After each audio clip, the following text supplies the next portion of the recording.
Hello, and welcome to episode 58 of our podcast, Smart Consulting Sourcing, the podcast about consulting procurement. My name is Hélène, and I'll be your host today. Each week, I'll give you the keys to better use, manage, and source consulting services. This week, I'll give you my tips to build positive relationships with your consulting firms. Last week, I answered 7 questions about internal versus external consultants. We saw that there are pros and cons to working with both internal and external consultants. Again, you should decide based on the needs for each project. When you have an internal consulting group, it makes sense to integrate them in a bid project when their competencies cover the scope. Put them in competition when necessary and measure performance. They will get all the keys to serving their internal clients better. Positive and mutually beneficial relationship with business partners, clients, and collaborators are essential for every project. And efficient communication is a crucial ingredient in every relationship. So let's talk about how having a great relationship with your consulting provider can substantially benefit the project. We have mentioned previously the importance of collaborating with consulting firms to maximize the project chances of success. When the consulting partners consider your company a good client, they will do their best to deliver the best work, assign the best teams, and remit the best price. The main goal is to create a mutually beneficial relationship. At its core, consulting should be based on a mutually beneficial partnership. If you treat procurement as a linear process that ends the moment the contract ink dries, you will probably have trouble getting the best possible result out of that partnership. Try instead treating the relationship as dynamic and flexible throughout the project. You and your consultant will both benefit and improve your business practices as a result. The truth is that if you treat them fairly, there's a good chance that they act the same way. Expect them to deliver their work on time and quality. Treat them like partners that have a common objective. Give them feedback, good or bad, on their performance. Give them visibility on payments. Be thorough, but don't dance on the head of a pin. So you have to manage the life of the project.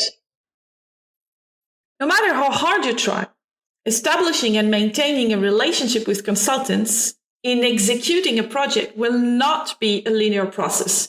During a project, some changes will occur that you didn't account for during the proposal or contract. Whatever happens during the project, make sure you trace the most important events.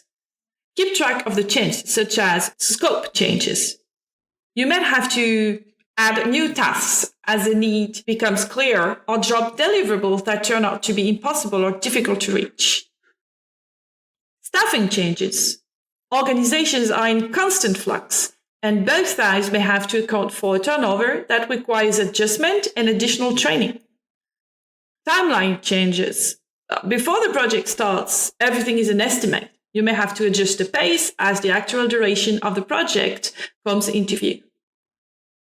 Unforeseen events, budget changes, project merges, project freezes, or any other events that affect the project's execution. Change management is necessary to ensure that these changes do not derail the project. When the changes are significant and impact the scope and the deliverables, you should consider amending the contract. For other cases, the minutes of the steering committee where the decision was made should suffice. Any interaction with the consultants, especially when the performance is not right, should be traced thoroughly. Make sure you keep the minutes of the meetings and share them with the consultants timely. And always measure performance. For projects longer than 3 months, we recommend organizing a mid-project assessment. As early as possible, set yourself and your consultants a benchmark toward the middle of the project.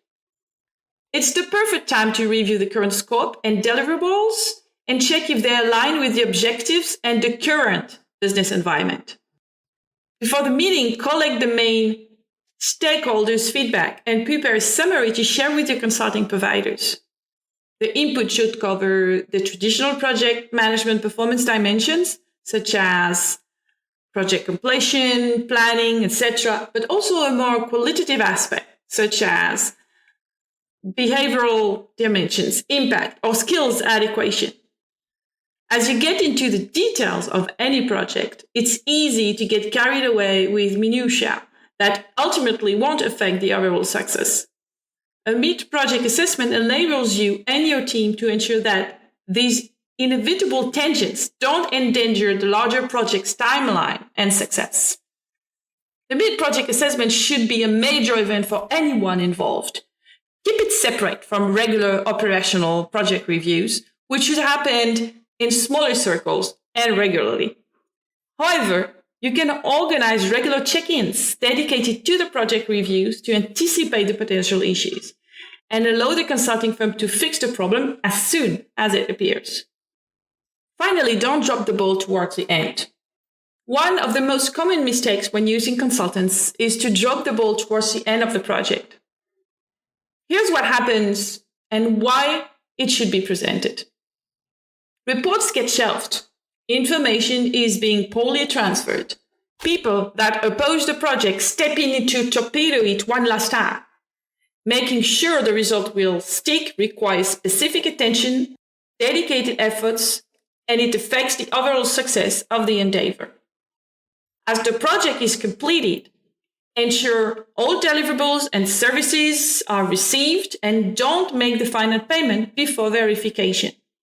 As a good practice, the last step in the reception and acceptance of the project is to perform an end-of-project assessment. Because consulting is a human-to-human service, the quality of your relationship with your consulting partners will directly affect the result of your project.